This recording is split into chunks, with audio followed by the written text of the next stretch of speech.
2 دن قبل مجھے ایک سورس سے معلوم ہوا کہ چند اہم شخصیات عمران خان اور اسٹیبلشمنٹ کے درمیان معاملات کو سلجھانے کے لیے سوچ بچار کر رہی ہیں۔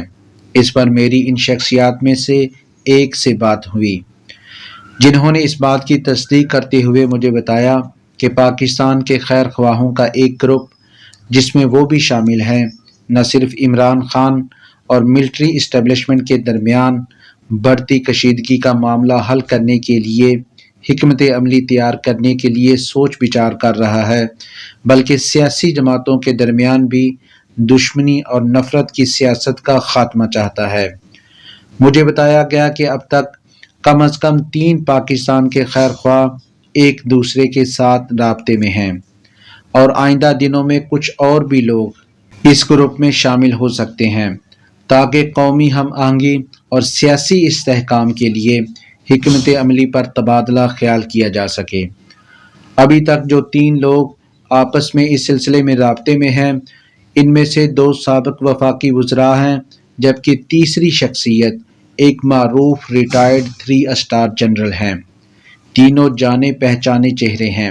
مجھے بتایا گیا کہ اس مرحلے پر پاکستان کے یہ خیر خواہ اپنی شناخت ظاہر کرنے کے خواہش مند نہیں، لیکن آنے والے دنوں میں وہ سامنے آ سکتے ہیں۔ اس گروپ کے لیے سب سے بڑا چیلنج یہ ہوگا کہ عمران خان اور ملٹری اسٹیبلشمنٹ کے درمیان خلیج کو کیوں کر ختم کیا جائے، اور عمران خان اور دوسری سیاسی جماعتوں کو کیسے ایک ساتھ بٹھایا جائے۔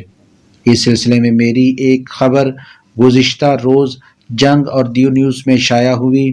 کل میرا دوبارہ اپنے ذرائع سے رابطہ ہوا، جس پر ان کا کہنا تھا کہ ممکنہ طور پر ان کی کوشش کا 1-2 مہینوں میں کوئی نتیجہ نکل سکتا ہے، یعنی اس بات کا تعین ہو جائے گا کہ آیا اسٹیبلشمنٹ عمران خان سے بات کرنے کے لیے تیار ہوگی یا نہیں۔ خیر خواہوں کے اس گروپ کے لیے شاید سب سے بڑا چیلنج یہ ہوگا کہ عمران خان کی گارنٹی کون دے گا کہ وہ جو بات کریں گے اس پر قائم بھی رہیں گے۔ عمران خان کا ٹریک ریکارڈ دیکھا جائے تو وہ الزامات لگانے میں بادشاہ ہیں۔ وہ کوئی بھی الزام کسی پر بھی لگا سکتے ہیں۔ اسٹیبلشمنٹ کے ساتھ اگر کوئی انڈرسٹینڈنگ ہوتی ہے تو اس میں عمران خان کو کیا کیا رعایتیں دی جا سکتی ہیں۔ اگر عمران خان یہ مطالبہ کریں کہ موجودہ حکومت کو ختم کر کے اقتدار ان کے سپرد کر دیا جائے تو کیا ایسا ممکن ہے؟ اگر عمران خان کہیں کہ ان کے اور ان کی پارٹی کے دعوے کے مطابق ان کو قومی اسمبلی اور پنجاب اسمبلی میں اضافی سیٹیں مہیا کرنے کے لیے موجودہ قانونی اور عدالتی آپشن سے بالا کوئی کام کیا جائے تو کیا ایسا ممکن ہے؟ 9 مئی کے حوالے سے کیا اسٹیبلشمنٹ کسی عام معافی کا اعلان کر کے فوجی تنصیبات اور شہداء کی یادگاروں پر حملہ کرنے والوں کو بھلا سکتی ہے؟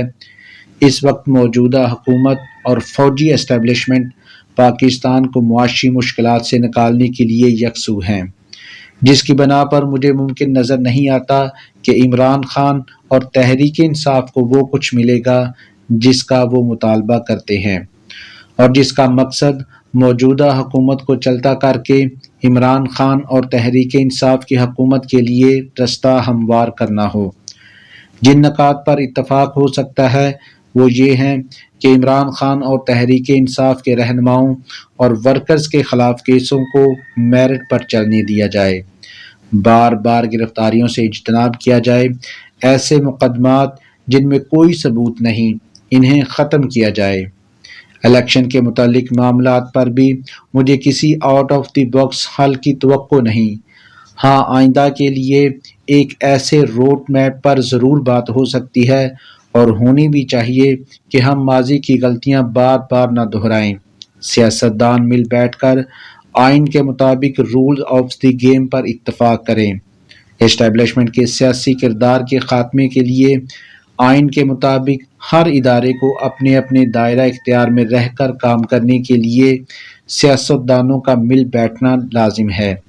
کیا عمران خان، جو اپنے سیاسی مخالفین کے ساتھ ہاتھ ملانے تک کے لیے تیار نہ تھے، اپنے آپ کو بدلنے کے لیے تیار ہوں گے؟